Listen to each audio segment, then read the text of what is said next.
Imagine कीजिए आप एक सुबह उठते हैं, अपना लैपटॉप खोलते हैं और एनालिटिक्स डैशबोर्ड चेक करते हैं। और वहां सब कुछ लाल दिख रहा है। बिल्कुल। आपका सारा ट्रैफिक अचानक जीरो हो गया है।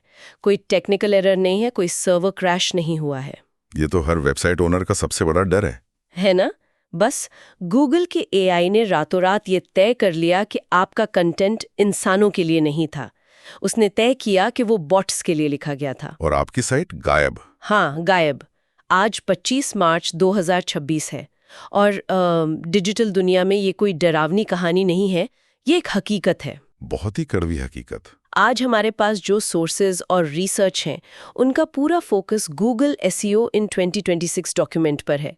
हमारा मिशन ये समझना है कि आज के समय में सर्च इंजन ऑप्टिमाइजेशन कैसे बदल गया है। और ये बहुत बड़े पैमाने पर बदला है। बिल्कुल। ये अब सिर्फ कीवर्ड्स को रटने और बैकलिंक्स की स्पैमिंग करने का पुराना खेल नहीं रह गया है। ये अब पूरी तरह से एक AI driven user focused system बन चुका है। सही कहा। ठीक है, चलिए इसे गहराई से समझते हैं। क्योंकि अगर कोई आज भी 2023 या 2024 के तरीके इस्तेमाल कर रहा है, तो वो असल में एक खत्म हो चुकी रेस दौड़ रहा है। ये एक बहुत ही सटीक विजुअलाइजेशन है। मतलब पुराने तरीकों के फेल होने का सबसे बड़ा कारण यही है कि आज का गूगल सर्च इकोसिस्टम पूरी तरह से एडवांस्ड एआई पर शिफ्ट हो चुका है। आप हेल्पफुल कंटेंट सिस्टम की बात कर रहे हैं ना? हाँ, हेल्पफुल कंटेंट सिस्टम और रैंक ब्रेन जैसे डीप लर्निंग मॉडल्स।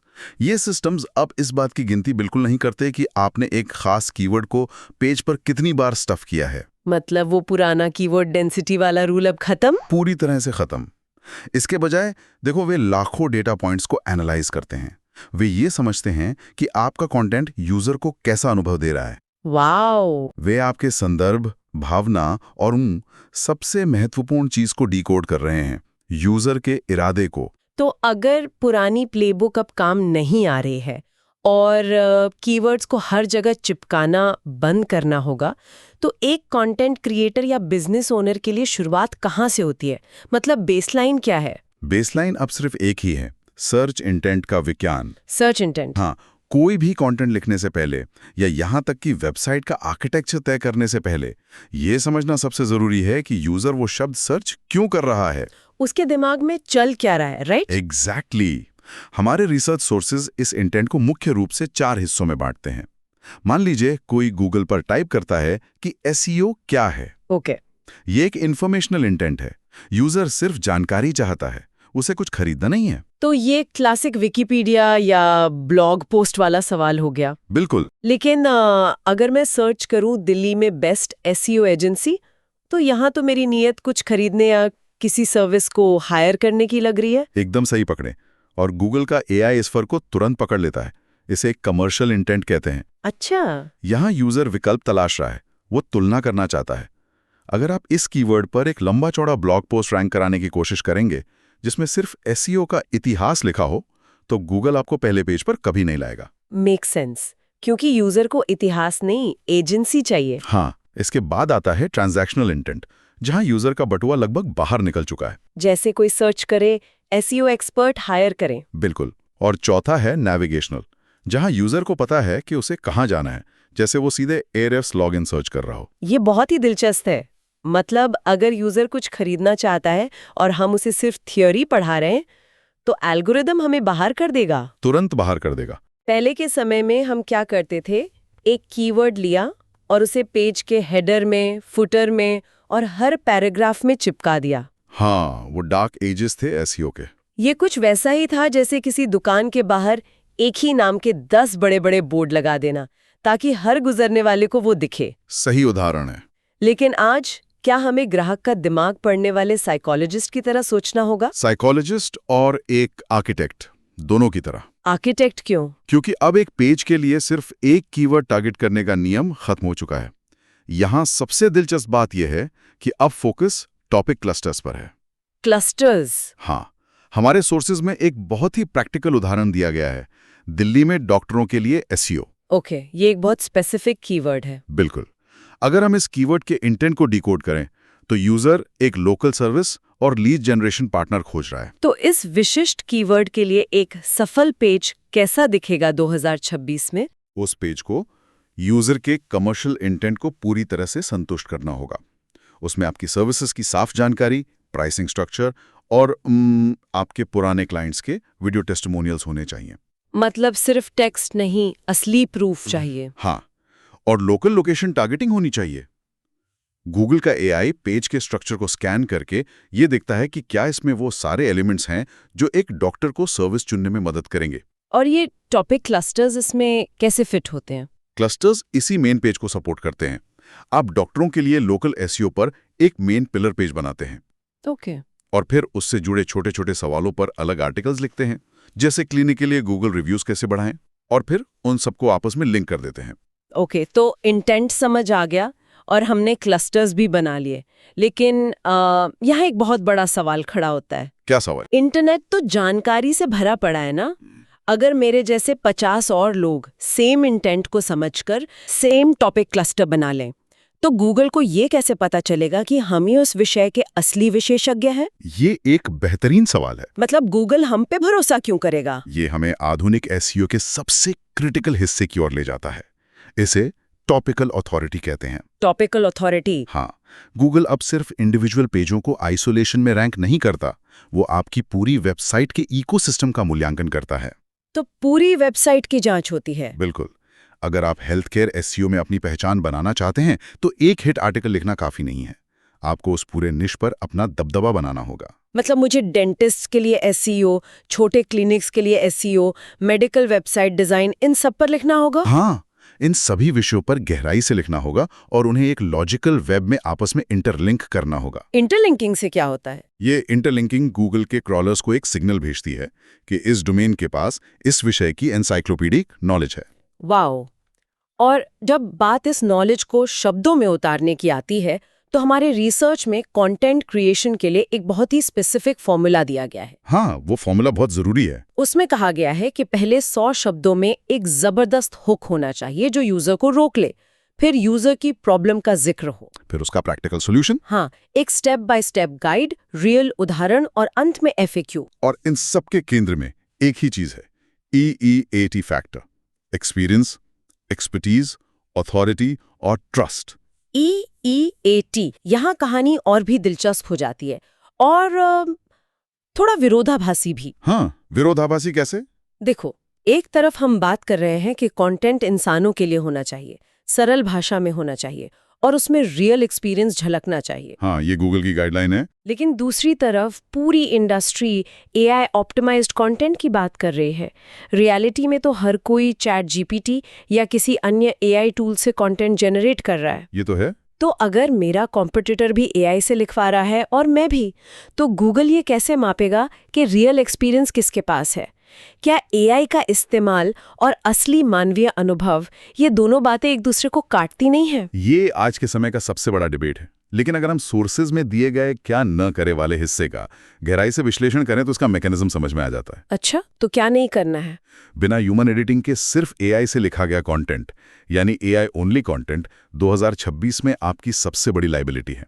गूगल का AI अब जनरेटिव टेक्स्ट के पैटर्न को बहुत आसानी से पहचान लेता है।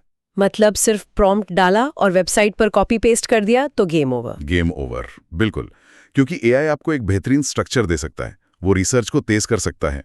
हाँ, वो बहुत अच्छे से करता है, लेकिन वो अनुभव इन्वेंट नहीं कर सकता। मतलब वो झूठ नहीं बोल सकता या कम से कम असली अनुभव नहीं बना सकता। एग्जैक्टली।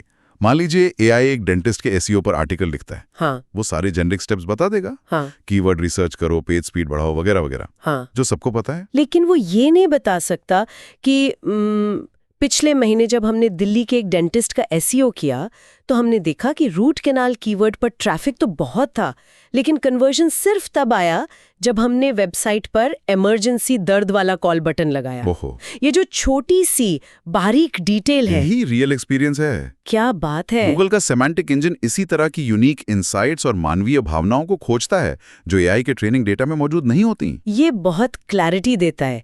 AI सिर्फ एक स्केलेटन है, लेकिन उसमें खून, पसीना और असल जिंदगी की कहानियों का मांस इंसान को ही भरना होगा। बहुत खूब कहा आपने। तो मान लेते हैं कि हमारे पास बेहतरीन, भरोसेमंद और अनुभव से भरा कंटेंट है।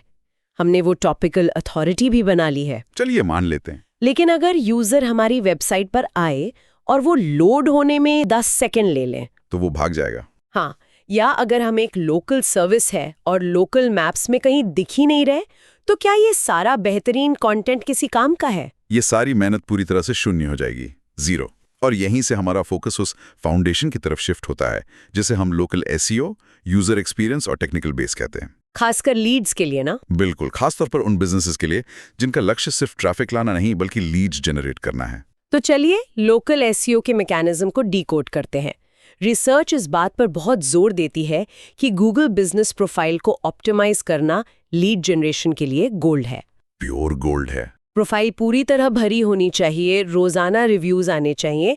लेकिन ये काम कैसे करता है? लोकल रैंकिंग के 3 पिलर्स बताए गए हैं सोर्सेज में। हाँ, रिव्यूज, प्रॉक्सिमिटी और रेलेवेंस। तो रिव्यूज सबसे जरूरी हैं। इसमें सबसे ज्यादा पावरफुल मैकेनिज्म रिव्यूज का ही है। गूगल अब सिर्फ 5 स्टार रेटिंग नहीं देखता। तो वो क्या पढ़ता है?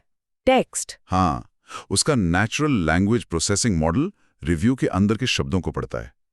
अगर कोई ग्राहक लिखता है कि इनकी एसईओ सर्विस ने मेरे क्लिनिक में पेशेंट्स की संख्या 2 गुनी कर दी, ओके, तो गूगल एसईओ सर्विस, क्लिनिक और पेशेंट्स जैसे कीवर्ड्स का एक सेमेंटिक मैप बनाता है और उसे आपकी अथॉरिटी के साथ जोड़ देता है। और सोर्सेज में एक प्रो टिप दी गई है सिटी पेजेस बनाने की। हाँ, ये बहुत इफेक्टिव है। अगर मैं दिल्ली एनसीआर में काम कर रही हूँ तो मुझे सिर्फ एक सर्विस पेज नहीं बनाना है। मुझे दिल्ली में एसईओ, गुड़गांव में एसईओ और नोएडा में एसईओ के लिए अलग-अलग डेडिकेटेड पेजेस बनाने होंगे। बिल्कुल बनाने होंगे। ऐसा क्यों? मतलब क्या गूगल एक ही पेज से ये नहीं समझ सकता कि मैं पूरे एनसीआर में सर्विस देती हूँ? समझ सकता है, लेकिन यहाँ खेल ज्योग्राफिकल मोनोपोली बनाने का है। Okay, micro targeting. हाँ, जब कोई यूजर गुड़गांव में एसईओ सर्च करता है तो गूगल उसे सबसे रेलेवेंट रिजल्ट देना चाहता है। तो अगर मेरा पेज सिर्फ गुड़गांव के बारे में बात कर रहा है तो वो उस पेज को हमेशा पछाड़ देगा जो जनरली पूरे एनसीआर की बात कर रहा है। ये इंटेंट को माइक्रो लेवल पर मैच करने का तरीका है। ये तो हो गई लोकल दबदबे की बात। अब वेबसाइट के अंदरूनी ढांचे यानी टेक्निकल और ऑन पेज एसईओ पर आते हैं। ये भी उतना ही जरूरी है। छोटे और क्लीन यूआरएल, टाइटल पे पावर वर्ड्स का इस्तेमाल, जैसे best SEO services, get 50+ patients monthly. बिल्कुल। और वेबसाइट का मोबाइल फ्रेंडली होना तो अब ऑक्सीजन की तरह है, उसके बिना सर्वाइवल मुमकिन नहीं। एकदम सही। लेकिन एक टेक्निकल टर्म बार बार सामने आता है सोर्सेज में, कोर वेब वाइटल्स। हाँ, ये बहुत लोगों को डराता है। ये सुनने में बहुत जटिल लगता है। क्या हम इसके मैकेनिज्म को थोड़ा आसान भाषा में डिकोड कर सकते? इसे ऐसे समझिए कि गूगल आपके यूजर की फ्रस्ट्रेशन को नाप रहा है। फ्रस्ट्रेशन को? वो कैसे? कोर वेब वाइटल्स मुख्य रूप से 3 चीजें हैं।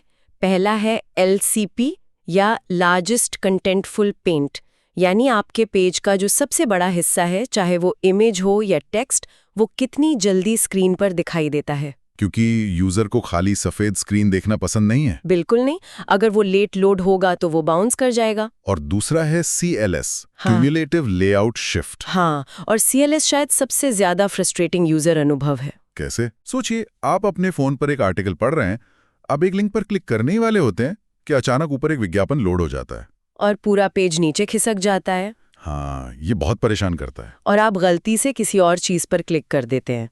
गूगल का AI अब इस लेआउट शिफ्ट को एक्टिवली ट्रैक करता है और ऐसी वेबसाइट्स की रैंकिंग गिरा देता है।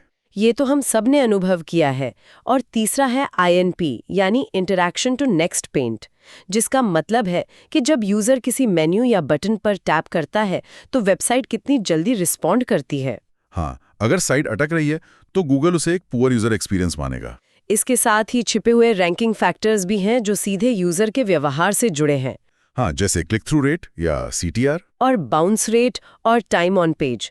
गूगल ये ट्रैक करता है कि सर्च रिजल्ट्स में आपका टाइटल देखकर कितने लोगों ने क्लिक किया। यही कारण है कि टाइटल्स में ब्रैकेट्स और नंबर्स का इस्तेमाल करने की सलाह दी जाती है। जैसे 2026 guide SEO for doctors. Exactly, ये आंखों को अपनी तरफ खींचता है और CTR बढ़ाता है।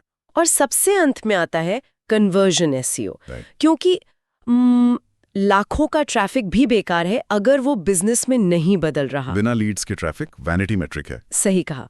वेबसाइट पर साफ साफ कॉल बटन्स, व्हाट्सएप CTA और लीड फॉर्म्स का होना अनिवार्य है। तो अगर मैं इस सारे टेक्निकल और लोकल ज्ञान को एक रियल वर्ल्ड उदाहरण से जोड़ने की कोशिश करूं, प्लीज बताइए।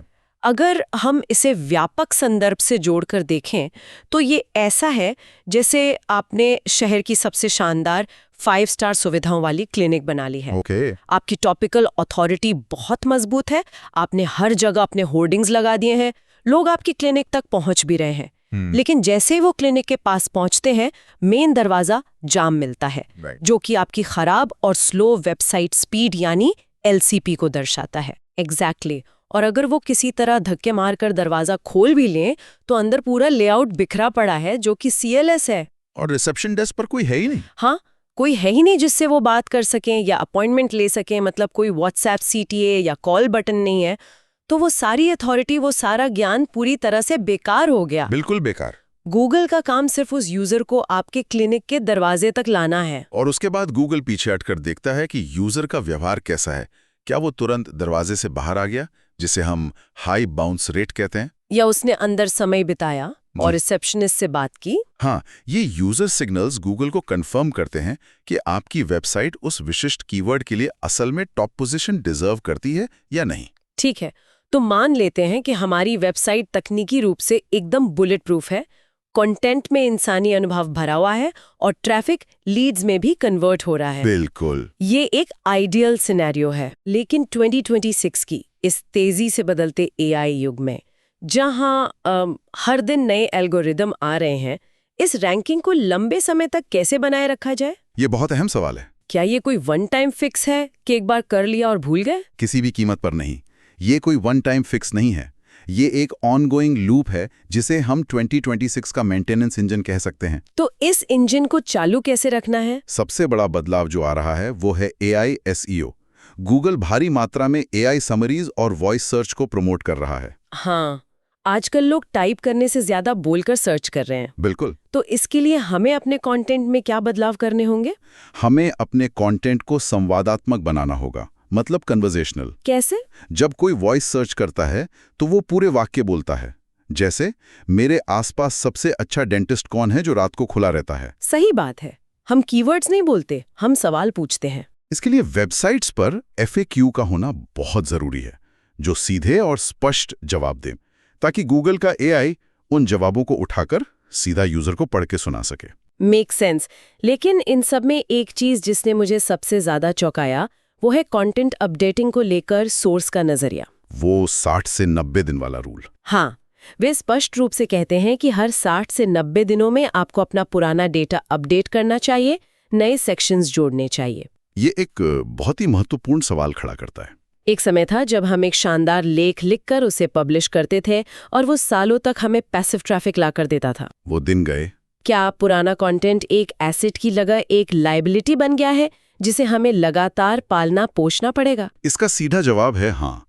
पुराना कंटेंट अब एक लायबिलिटी बन सकता है। ऐसा क्यों? इसके पीछे का मैकेनिज्म समझिए। AI मॉडल्स हर सेकंड नया डेटा प्रोसेस कर रहे हैं। दुनिया तेजी से बदल रही है। ओके। अगर आपका कंटेंट 6 महीने पुराना है और उसमें किसी पुराने डेटा या टूल का जिक्र है जो अब काम नहीं करता, तो जब यूजर उस पेज पर आएगा वो तुरंत वापस चला जाएगा और बाउंस रेट बढ़ जाएगा। एग्जैक्टली। गूगल के AI के लिए आउटडेटेड जानकारी यूजर के लिए खराब अनुभव है। इसलिए 2026 में फ्रेशनेस ही रेलेवेंस है। कंसिस्टेंसी बनाए रखना सबसे जरूरी है। बिल्कुल।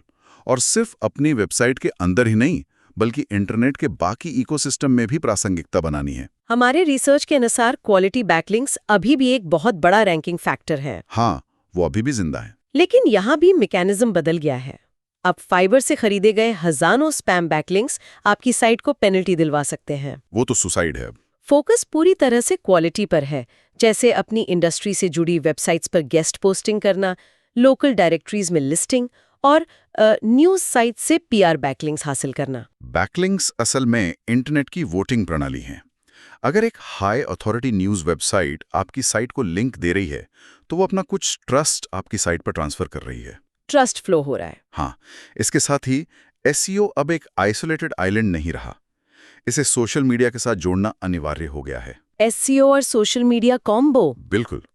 लिंक्डइन, फेसबुक या इंस्टाग्राम पर अपनी अथॉरिटी बिल्ड करके वहां से ट्रैफिक को अपनी वेबसाइट पर लाना गूगल को एक स्ट्रॉन्ग ब्रांड सिग्नल भेजता है। इन सब चीजों का असर ट्रैक करने के लिए एनालिटिक्स का इस्तेमाल करना भी उतना ही जरूरी है। बहुत जरूरी। और अगर हम इन सभी कॉन्सेप्ट्स को एक जगह निचोड़ लें, तो हमारे पास 2026 का सीक्रेट एसईओ फॉर्मूला सामने आता है। और वो फॉर्मूला क्या है? बेहतरीन कंटेंट प्लस मजबूत अथॉरिटी प्लस शानदार यूएक्स प्लस सही इंटेंट का अलाइनमेंट, ये सब मिलाकर बनती है टॉप रैंकिंग। ये तो एकदम परफेक्ट समरी है।